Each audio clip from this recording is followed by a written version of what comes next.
mystique du Père. Tantôt je disais tout à l'heure. Laissez-moi finir. Non, je disais tout à l'heure. Laissez-moi finir. Les paroles de l'esprit. L'esprit. L'esprit est une folie.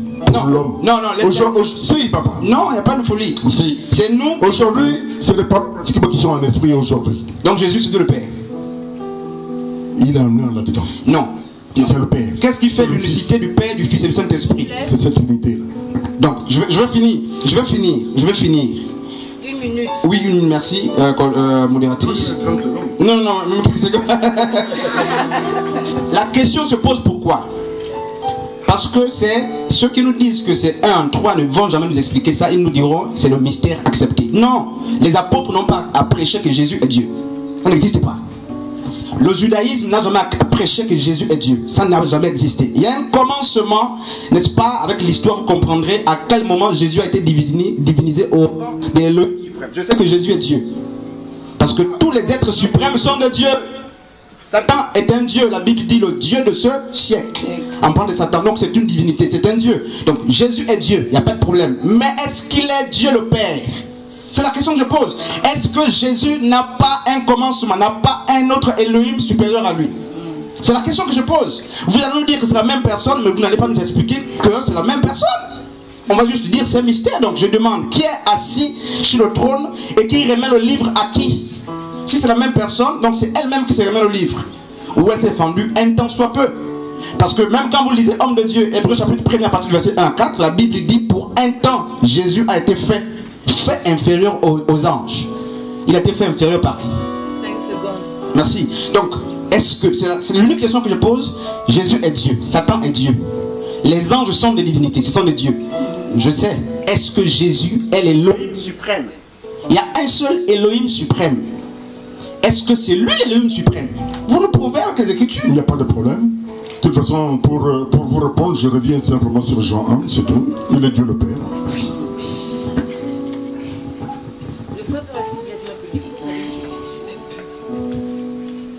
Il est Dieu le Père. Et pour cela, c'est de faire Jean 1.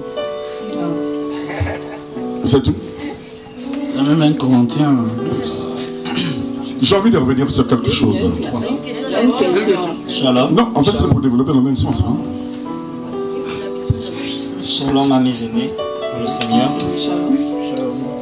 Je veux d'abord commencer par un verset. Un verset qui vient d'Ésaïe chapitre 29 au verset 11. Qui dit que toute la révélation est pour vous comme les mots d'un livre cacheté que l'on ne donne à un homme qui sait lire en disant lisez donc cela et qui répond je ne le puis car il est cacheté. C'est pour dire que nous parlons de choses qu'il y a aussi pourquoi elles sont cachetées et ce n'est que exemple du français comme nous lisons maintenant. Ce sont des choses aussi spirituelles. Invoquer la question de la Trinité et de l'adoration, nous devons comprendre que nous allons aussi rentrer dans le côté spirituel. Vous avez bien fait de prendre le verset de Genèse, chapitre 1er. Au commencement, l'infini de Dieu, l'esprit qui s'émouvait. Verset 3, la lumière qui est Jésus. Job, chapitre 2, verset 1er, si je ne me trompe pas. Jésus était avec les fils. Dieu était avec les fils de Dieu. Amen. Job 38. 38 aussi. Était avec les fils de Dieu. Donc Dieu a plusieurs fils. Dieu a plusieurs fils. Mais le pasteur fait évoquer tout à l'heure un verset que je cherchais, parce que je ne l'ai pas retenu, qui dit « Qui enverrons-nous » lorsqu'Ésaïe se prononce « Envoyez-moi ». Le Père, le Fils, le Saint-Esprit. Qui enverrons-nous? Ésaïe se prononce. Ésaïe est l'homme qui se prononce. L'homme, la partie physique, pour agir sur la terre. Comme aujourd'hui nous sommes la présentation de Christ. Il dit, c'est le mystère caché de tout le temps. Dieu a emprunté, si Dieu emprunte un corps, Si Dieu emprunte un corps, est-ce que ce corps est Dieu?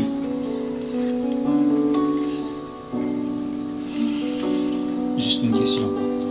Est-ce que ce corps est Dieu? Ce corps a un nom qui est celui de Jésus. Mais le Jésus en question est, excusez-moi, je peux dégamer, Jésus en question est l'un des fils de Dieu qui s'est proposé, comme Ésaïe s'est proposé de venir sur la terre. La particularité de Jésus parmi tous les fils de Dieu, c'est de se proposer afin de venir servir le Père sur la terre. Il est dit que Jésus assis à la droite de Dieu le Père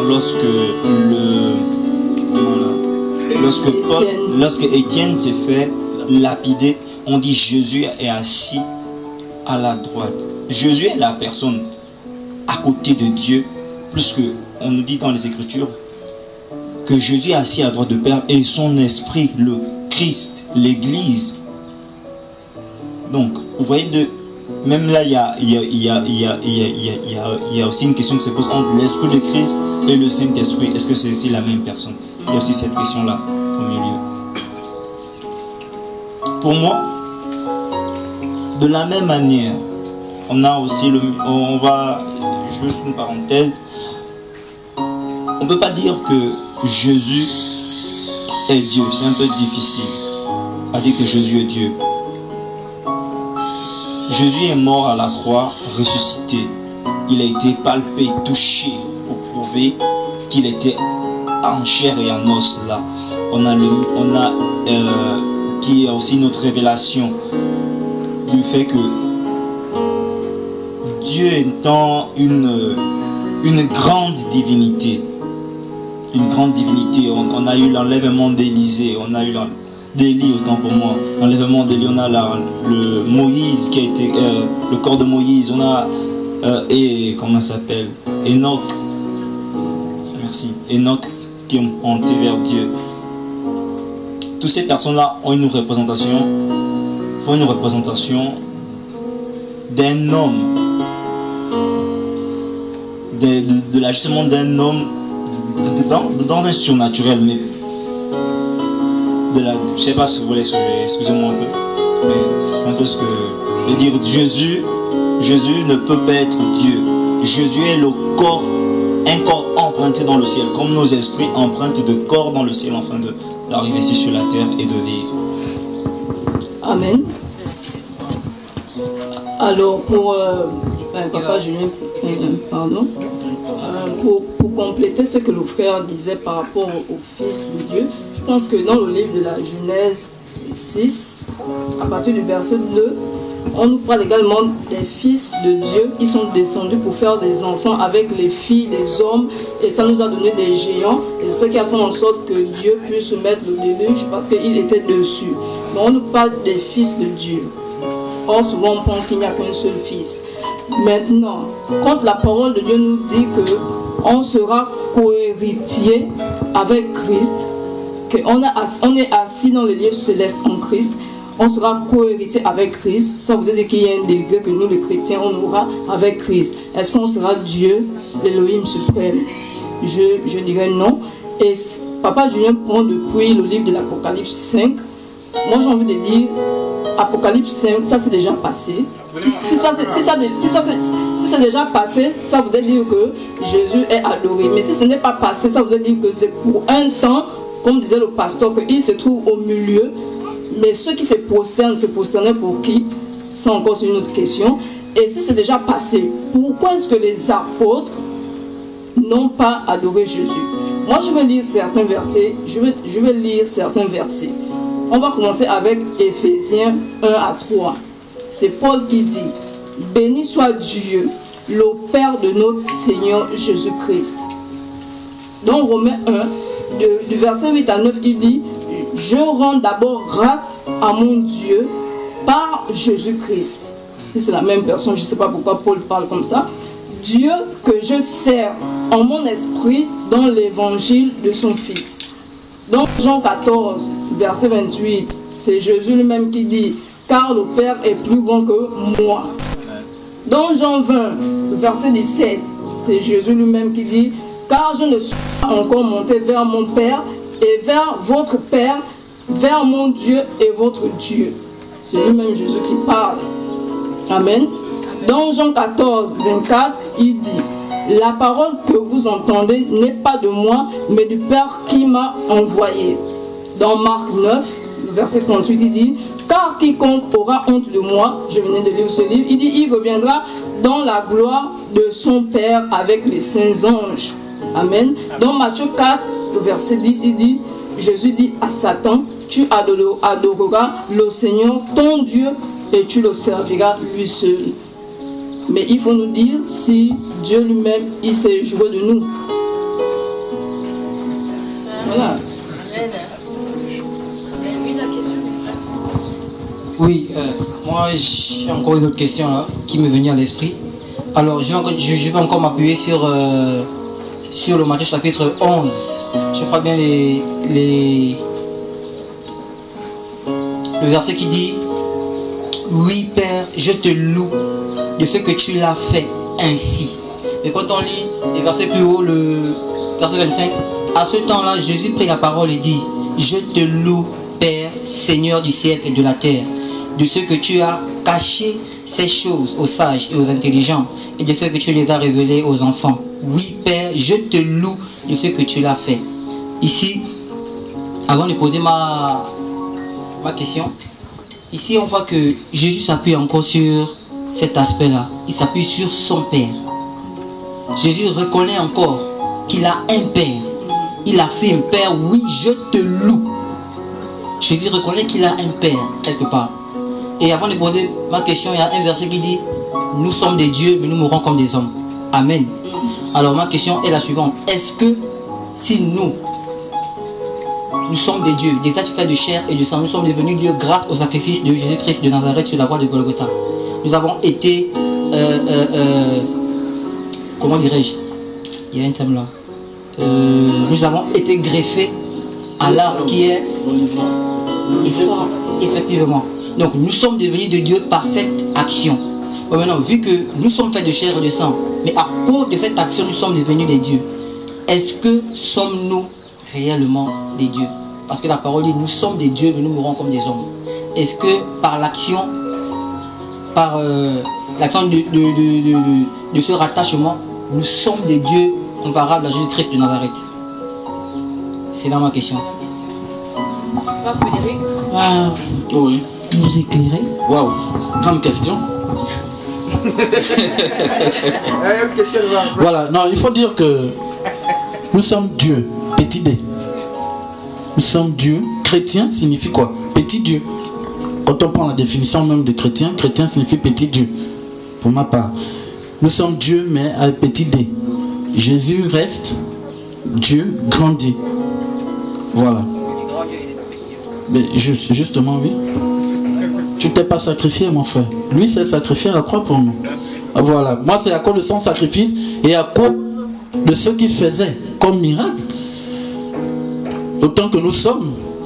Je ne sais pas s'il y a quelqu'un dans l'assemblée qui a déjà ressuscité un homme. Je ne sais pas. Hein? Je ne sais pas. Pierre a ressuscité. Oui. Il a ressuscité. Puis-je intervenir? Oui, oui, allez-y. Oui, la parole de Dieu déclare que voici ceux qui accompagneront tous ceux qui auront cru. Oui, oui, effectivement. Ça seront les démons.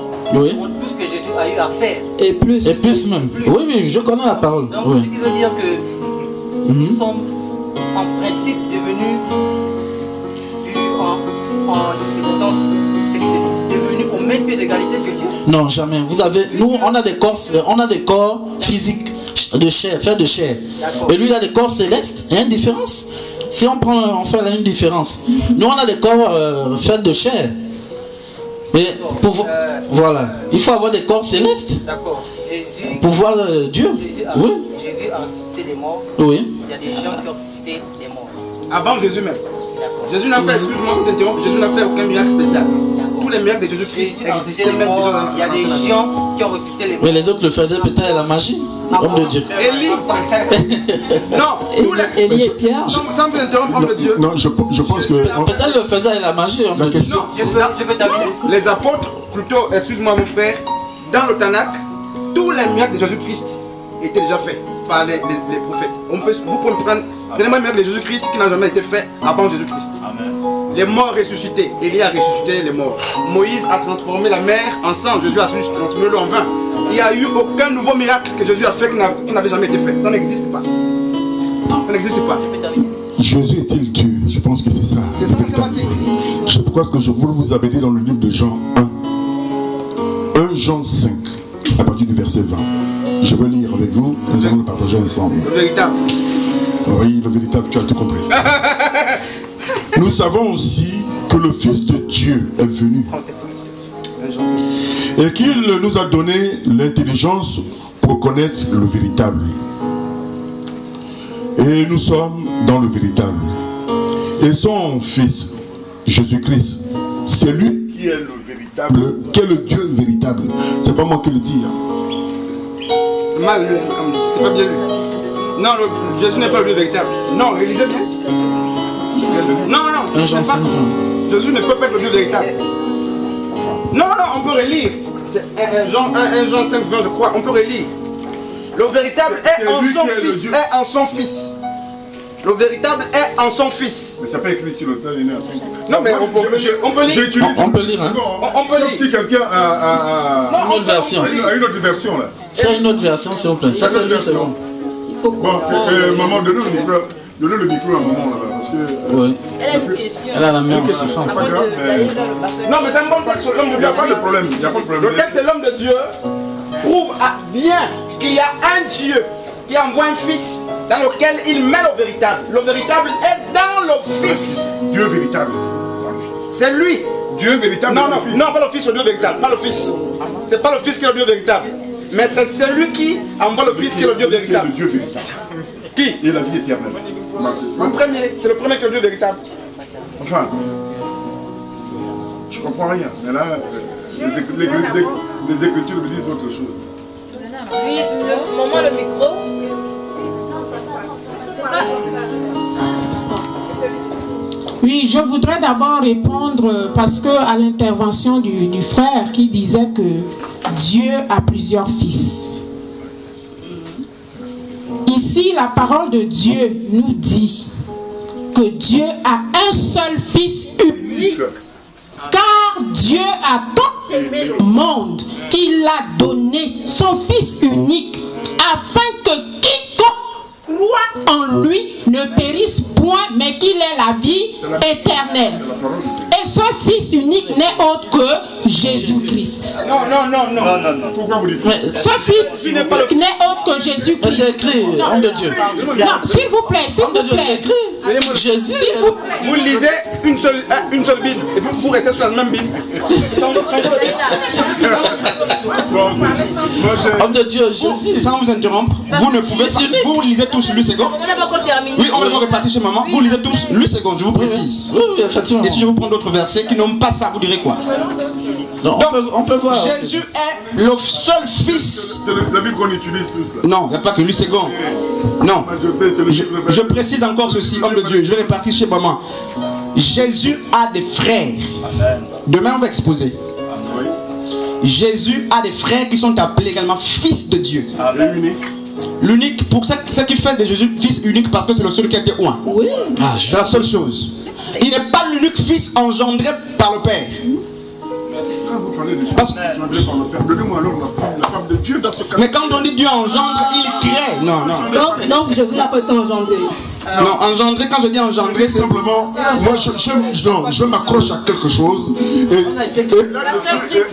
je m'accroche à quelque chose, s'il te plaît. Et là-dessus, quelque part, il faut me convaincre. Ok. Je m'accroche à Jean 1. Jean 1 va détailler tout ça demain, homme de Dieu. Mais non, il y a des gens qui veulent comprendre. Oui.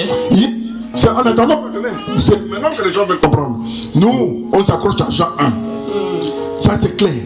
C'est vous. Sur un verset. C'est vous, hein. C'est vous. Il n'y a pas de problème. Est-ce que, je vais libérer le micro, c'est la dernière fois même, homme de Dieu. Vous conviendrez avec moi que Jésus n'est pas le seul fils de Dieu. C'est le fils unique. Non. Mais il a été choisi. Si vous voulez, on lit les Écritures. On peut lire les Écritures. On le lit, hein. Mais de toute façon, c'est que... je vais revenir chez maman tout à l'heure. La sortie. Non, il faut qu'on réparte. Pourquoi la Bible dit de de Jésus qu'il est le premier-né d'entre ses frères. Le premier-né de la création. De la création. Pourquoi le premier-né de la création? Vous voyez ça? Pourquoi Jésus est dit, pourquoi on dit de Jésus qu'il est le premier-né? Alors on dit la première créature. Parce qu'il est unique, homme de Dieu. Non, c'est pas pour dire. Non, Jésus n'est pas l'unique fils de Dieu. On peut lire Job 38 à partir du verset 4 à 7. C'est clair. Quand Dieu créait la terre et le ciel, il était entouré de ses fils. C'était pas le fils Jésus, le fils unique. Quand les gens disent que c'est l'Esprit de Dieu qui était avec Jésus, c'est faux. Satan était, tous les anges étaient. Amen. Tous étaient, ce sont eux qu'on appelle fils de Dieu. Donc, on dit de Jésus qu'il est le fils unique, c'est le seul qui a été trouvé digne. C'est le seul qui a été trouvé digne. Et Apocalypse 4 est clair. Et si vous voulez, on ouvre les Écritures, on vérifie. C'est le seul qui a été envoyé. Les étoiles ne sont pas des enfants. Non, pas de chiens, fils. Et les anges qui se sont accouplés avec les hommes dans Genèse 6, on les appelle les fils de Dieu. Mais pas unique. Non, mais on dit unique pourquoi? Jésus n'est pas unique s'il est là. Pourquoi on dit c'est l'aîné? On ne peut pas parler de engendré avant. Bien sûr, mais vous avez rejoindre. C'est la parole, c'est lui. On reviendra en tout cas. Mais qu'est-ce qui fait de Jésus fils unique? Est-ce que c'est parce que c'est la seule créature de Dieu qui portait l'identité de Dieu? Bien sûr que non, parce qu'il a des frères. Il a des frères, on va déballer tout ça demain, c'est vous qui êtes en train d'exposer. C'est des questions que je pose. Jésus n'est pas le seul à être créé et c'est pas la seule divinité qui avait ce rang. Tout à l'heure, quand malheureusement, la sœur disait, elle n'a pas dit que c'était le seul fils à Dieu. Mais expliquez-nous le mot unique. Hein? Unique pourquoi? Écoute, ça c'est la parole qui le dit. Mais dites-nous pourquoi on dit unique lorsqu'on sait qu'il a des frères qui sont engendrés comme lui, qui sont au même rang que lui. Et donc tous ces prophètes qu'il a envoyés, Élisée, autres, tous n'étaient pas loin. Ils sont arrivés comme ça de même. Mais non, je ne parle pas de... Jésus a non, c'est une question que je pose. Parce que là, justement, parce qu'il dit simplement qu'il est unique parce qu'il a été oint. Or, quand on regarde bien, quand on lit la Bible, ils sont nombreux, qui sont venus annoncer la nouvelle. Qui a ouvert le livre? Le seul qui a oint pour lui le livre, c'est qui? C'est ce que je suis en train de dire. Je ne dis pas que c'est le seul oint qui a été envoyé, c'est pas ce que je suis en train de dire, parce que les prophètes ont été envoyés hommes de Dieu. Mais vous n'allez pas nous dire que Jésus est l'unique fils de Dieu. Non, vous allez vous contredire. Et vous allez faire contredire les Écritures parce que les Écritures disent qu'il a d'autres frères. Et lui, il a été oint au-dessus de ses semblables. C'est écrit dans Hébreu. De ses semblables. Amen. Maman l'a dit, excuse-moi. Je voulais donner une réponse par rapport à... Je pense que c'est... Quand vous êtes collés là, je ne sais pas si c'est l'autre qui disait qu'est-ce que nous sommes des dieux. Voilà. Non, les deux, voilà. Quand on va dans le livre de la Genèse, quand on va dans Genèse 3, on nous dit que c'est Satan qui convainc Ève de manger la pomme. Et il dit à Ève que, mais Dieu sait que le jour où vous en mangerez, vos yeux s'ouvriront et que vous serez comme des dieux, connaissant le bien et le mal. Donc Dieu ici c'est avec petit d déjà.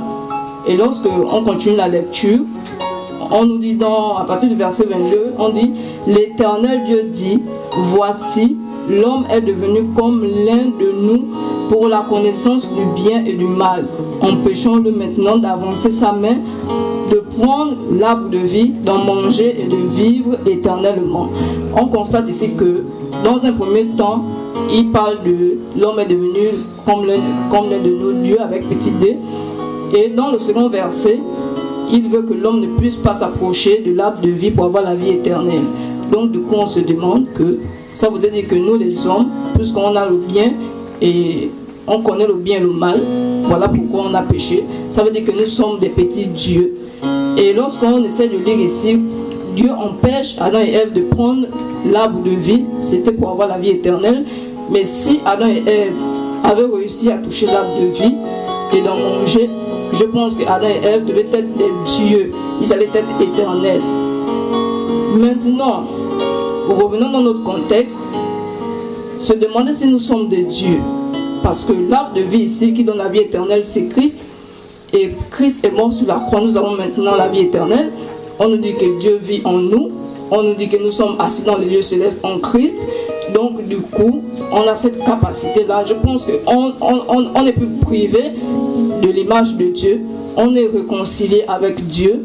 Donc, dire que nous sommes de Dieu, comme disait le frère, qu'on a la chair, on ne peut pas être de Dieu. Mais si Dieu vit en nous, parce que souvent on dit, ce n'est plus moi qui vis, c'est Dieu qui vit en moi. Et si nous disons maintenant que nous sommes maintenant, Paul dit, approchons-nous avec assurance, je pense, du trône de la grâce. Mais je me dis que si on était des petits dieux avec la connaissance du bien et du mal, et que maintenant nous avons la capacité de manger l'arbre de vie qui est Christ, qui est la vie éternelle, alors moi je me dis que nous sommes des dieux. Parce que tout ce que nous faisons ici, ce n'est pas de notre propre capacité. Donc c'est voilà, nous sommes des dieux, comme il disait que nous avons maintenant, puisque nous sommes cohérités avec Christ. C'est lorsqu'on mourra. Non, parce que la parole de Dieu dit que nous sommes assis dans le lieu céleste. Pendant que nous sommes là, nous sommes assis dans le lieu céleste en Christ. Nous sommes cohéritiers. Nous sommes maintenant fils de Dieu. On a été rachetés par Christ. Donc avoir cette capacité de dire que moi je suis Dieu, avoir cette capacité de dire que moi quand je parle, ce n'est pas moi qui parle, c'est Dieu qui parle, c'est Dieu qui enseigne, c'est Dieu qui délivre, c'est Dieu qui guérit. Voilà. Donc en dépit de la chair, moi j'accepte de dire que nous sommes des dieux. De Dieu, grandez. Amen. Grandez parce que j'ai bien expliqué ma position. D'accord. Le temps nous est très imparti, mais on va encore prendre quelques interventions. Je vais d'abord par ici, après je vais descendre. Donc le frère après, maman, ainsi de suite. Oui, je vais revenir encore sur certains propos. Alors, la Bible déclare que les dons spirituels ont été mis à la disposition de l'Église et pour l'édification du corps de Christ. Amen. Et de la même manière aussi, autant d'églises dans le monde, autant d'églises qu'il peut y avoir dans le monde, autant de versions de la Bible qu'il peut y avoir dans le monde, mais un seul message est prêché dans la Bible, c'est Jésus-Christ de Nazareth. Amen. Amen. Amen. Alors, moi je suis d'accord. Non, Jésus n'est pas le message de la Bible. Non, non. Non. Je suis d'accord qu'on me dise que Dieu a envoyé Jésus-Christ dans le monde pour le salut de l'humanité. Ça, je suis d'accord, la Bible le déclare. Ça, je suis automatiquement d'accord. Mais qu'on me dise que Jésus est Dieu, vraiment, Dieu le Père, vraiment, c'est pas facile. En fait, c'est... La compréhension n'est... En fait, c'est pas très facile. En fait, c'est pas facile à comprendre. Vu que tous les messages et tous les versets qu'on a eu à lire, ça va dans un sens précis. Jésus a toujours parlé en faveur de son Père. Il a toujours intervenu en faveur de son Père. C'est mon Père qui m'a envoyé. C'est mon Père qui m'a demandé de faire ceci, cela. Maintenant qu'on me dise que Jésus est Dieu le Père, assis sur le trône. Il est assis sur le trône de son Père. Donc, ce qui veut dire qu'il est assis à la place de Dieu. Vraiment, c'est pas facile à comprendre. C'est vraiment pas très facile à digérer. Vraiment, par la grâce de Dieu, si vraiment demain, on peut avoir plus d'explications, on peut avoir plus d'idées, on peut avoir plus d'arguments, vraiment, ça me fera plaisir. Amen. Amen. Demain, le docteur sera là, il va nous éclairer. Oui, je pense aussi que, mon frère, j'ai une question à poser. Hein? Si c'est possible, hein? Non, je peux poser une question. Comment tu vois le ciel en haut là-bas, en fait? Il y a combien de dieux? Il y a combien de chaises en haut? Oui, oui, non. Il faudrait d'abord qu'on comprenne ça. Hein? C'est d'abord le B.A.B.A. Voilà. Voilà. Un seul trône. Un seul trône. Du Père. Et Jésus règne avec le Père sur le trône du Père. C'est écrit dans notre Bible. Mais voilà pourquoi je dis son en 3. Non. Si. Voilà pourquoi c'est ma position, je garde cette position. D'accord, mais la Bible, oui. Jésus est assis à la droite de son Père. Il a droit, mais bien sûr, mais c'est écrit dans la Bible, non? Il est assis à la droite de son Père. Il règne avec le Père. Homme de Dieu, ne prenons pas les choses littéralement. Même si on dit assis, on n'a jamais vu. Il faut avoir un trône. On a dit un seul trône, qui est Dieu. C'est le trône de Dieu. Je suis d'accord. La Bible, Jésus dit ceci, à celui qui vaincra. Quand vous lisez le psaume, chapitre Apocalypse 3, 12, il est écrit, à celui qui vaincra, je ferai de lui une colonne dans le temple de mon Dieu. Je créerai sur lui le nom de mon Dieu et mon nom nouveau. C'est clair. Donc Jésus est assis en train de régner pas en tant que Dieu souverain, mais il règne avec le Père. Et il est clair que même si toi, tu arrives à vaincre, tu vas régner avec Jésus, comme lui l'a vaincu, il règne avec le Père. C'est ça qui est écrit dans la Bible. Donc c'est vous qui nous dites que c'est la même personne en toi, et après on voit les trois personnes séparées. Et on n'arrive pas à se situer. Parce qu'il me dit, frère Christ, car si tu veux, tu vas aussi régner avec moi, comme je règne avec le Père. Est-ce que ça fera de moi Jésus l'Élohim? Dieu l'Élohim? Merci, Pasteur Christ. Merci beaucoup. Merci. Vous aurez quelques... Hein? Merci beaucoup, Pasteur Christ. Merci beaucoup. Merci beaucoup. Une question, hein? Oui, une question. Bonsoir à tous. Bonsoir. Moi, j'avais une intervention très importante par rapport à la thématique. J'aimerais tout simplement dire que quand on parle, je prie Dieu qu'on soit tous conduits par le Saint-Esprit. D'accord?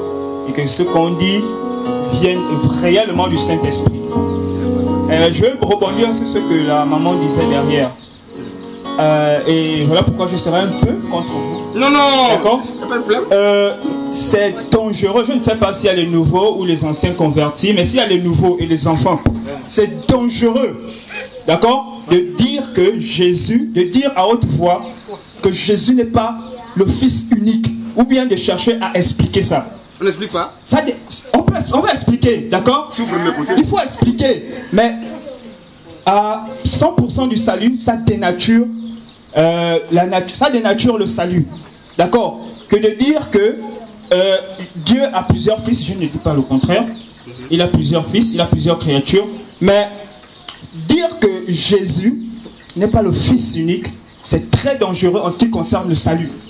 Et ça, c'est-à-dire que Dieu a donné le pouvoir, l'autorité à Jésus, d'accord, d'être celui-là qui est le Fils unique. Et la personne qui écrit, on parlait, je crois c'est Jean. C'est dans quel livre déjà? Jean 3. C'est dans Jean. Et on connaît lequel des Jean, on connaît qu'est-ce que Jean était pour Jésus. Donc quand il écrit ça, on connaît que Jean, c'est celui-là qui parlait beaucoup avec le cœur, qui parlait beaucoup avec ce qui est intérieur, ce qui est profond.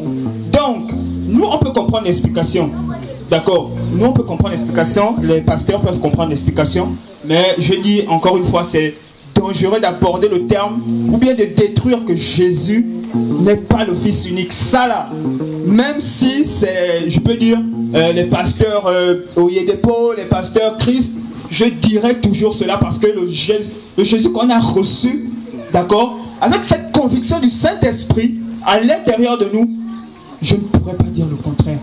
D'accord? D'accord. Merci. Mais Pasteur Christ, on a une thématique. C'est son point de vue, vous voulez pas... Attends, on a une thématique. Vous ne pouvez pas rebondir, vous allez rebondir aussi. On a une thématique.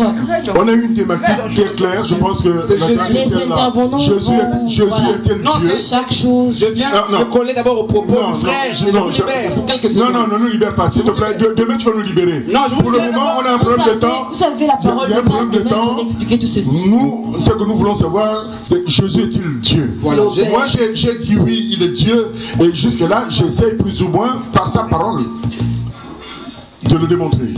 Moi, je voudrais vous amener tous, ceux qui ont des Bibles, d'ouvrir leur Bible dans Apocalypse 19, à partir du verset 11.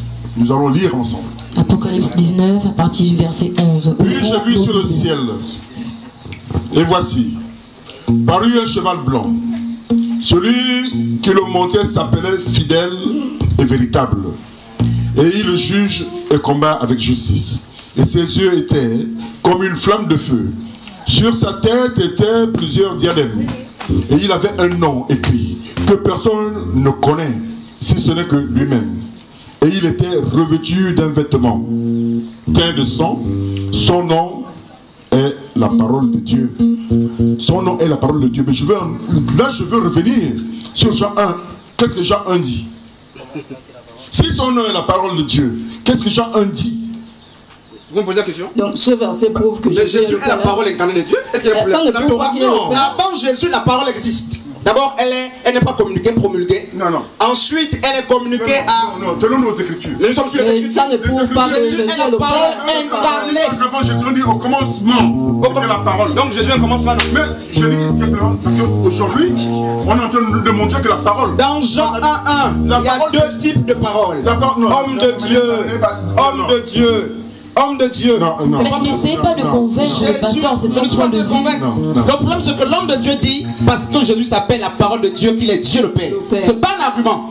Jésus est la parole de Dieu comment? La Torah de Moïse est appelée la parole de Dieu, non? Amen. C'est la parole de Dieu incarnée. C'est la seule chose qu'il faut nous dire. Mais avant cette parole incarnée, elle était inspirée dans la nature. Dites-nous alors que, effectivement, les écritures dans le livre de Jean. Non, c'est parce que... Parce qu'aujourd'hui, même quand on parle plus ou moins des évangiles, on a 3 évangiles synoptiques. Matthieu, Marc et Luc. Aujourd'hui, la seule véritable évangile qui a été écrite pour les églises, c'est l'évangile de Jean. Et c'est sur cet évangile que je me base. Parce que c'est clair que quand on va plus ou moins dans le livre de Jean, on comprend aisément que Jean présente Jésus comme la parole parfaite, la parole faite chair. Jésus? Ouais. Faite chair? Qui donne la vie éternelle à Dieu. Maintenant, si aujourd'hui on me dit que il s'appelle la parole de Dieu, mais quand je regarde dans Jean. Mais l'Apocalypse que vous venez de lire, qui s'appelle comment? La parole de Dieu. Oui. C'est la parole de Dieu, s'appelle la parole. Jésus s'appelle la parole de Dieu. Oui. Mais aujourd'hui, quand on revient, la parole de Dieu, c'est qui? C'est Jésus. Ah, donc ça veut dire que la parole était avec qui? Ça veut dire que le chevalet blanc, Dieu est la parole. Dieu le Père, l'Élohim suprême qui était sur le cheval blanc. C'est ce que ça veut dire alors. Nous, on est tombé d'accord là-dessus. Aujourd'hui, il y a une divinité en 3. Dieu le Père, Dieu le Fils, et Dieu le Saint-Esprit. C'est un qui agit en 3. C'est clair. Aujourd'hui, le Fils et le Père sont un. Et ça, il le dit dans la parole. Celui qui a vu le Fils a vu le Père. Ça encore, c'est dans la parole. Ça, c'est pas moi qui l'invente. Et je me base là-dessus. Parce qu'aujourd'hui, c'est vrai que quand on regarde un peu le passage, ne confondons pas certaines choses. Parce qu'aujourd'hui, quand on voit Jésus, quand on parle plus ou moins, quand on est sur les évangiles, on voit le passage terrestre de Jésus. Quand il arrive sur terre. Déjà, quand il arrive sur terre, nous savons tous qu'il n'a rien fait de lui-même. Pourtant, il était Dieu. Il était toujours conduit par le Saint-Esprit. Toujours conduit par le Saint-Esprit. Il n'a jamais réalisé ou fait de miracles ou fait des choses de lui-même. Parce que quelque part, il était chair, il était homme. Et je pense que c'est son modèle de vie qu'il est venu plus ou moins nous apprendre. Mais à partir de là, c'est vrai que vous avez peut-être des positions différentes. Mais moi, je dis ma position, c'est selon la Bible. Okay. On va me dire que bon, cette Bible-là, elle est dépassée, il y a d'autres Bibles, c'est pas grave, mais celle que je connais, c'est celle-là pour le moment. Et celle-là me dit que au commencement était la parole était avec Dieu, et la parole est Dieu. Et là, oui, dans l'Apocalypse 19, à partir de, on me dit, Jésus s'appelle la parole de Dieu. Donc c'est Dieu, un point, un trait, pour moi. D'accord, merci. Déjà rappeler la thématique qui est sujet de notre adoration. Et le sous-thème c'était, voilà, est-ce qu'il y a une différence?